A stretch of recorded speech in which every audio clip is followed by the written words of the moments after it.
if you're joining us in reading through the Bible story in 30 days, today's reading is 2 Kings 17, 6 through 23. And if you've not read this passage, please pause the video now and do so. We have to be careful when we start applying biblical principles or passages to our own time period. It's easy for us to say that God is going to judge because he judged somewhere else in the scriptures for the same sin. It may be true that he's going to judge us, but it may be equally true that he will not judge us now, but may delay that judgment for some time. It is his responsibility to judge. It is our responsibility to be warned against sin.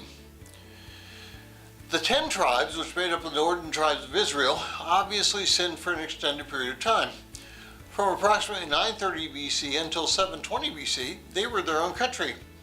They had plenty of time not only to sin, but they had plenty of time to repent as well.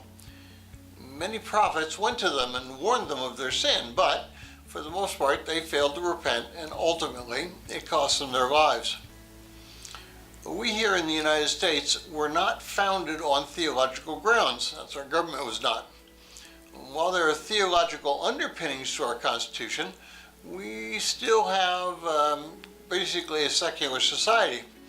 And that's why the Constitution in its First Amendment does not allow Congress to make laws against or for a certain religion. Even though we began with a biblical foundation, we lost that foundation many, many years ago. Could God judge us for the sins that are currently occurring here in the United States? Well, I think the answer has to be a resounding yes. But for what sin is he going to judge us? Is it sexual sin? Is it religious sin? Is it the sin of infanticide? Possibly it's the sin of euthanasia or abortion. And also it may be none of those things. But I know there's one thing that God is going to judge us on, and that is on our failure as believers to adequately share the gospel and invite people to a relationship with Christ. We don't live our lives as if we have a relationship with him. We don't encourage our children to maintain that relationship when they go off to college or to work, because we haven't taught them while they have been at home and been with us in our families.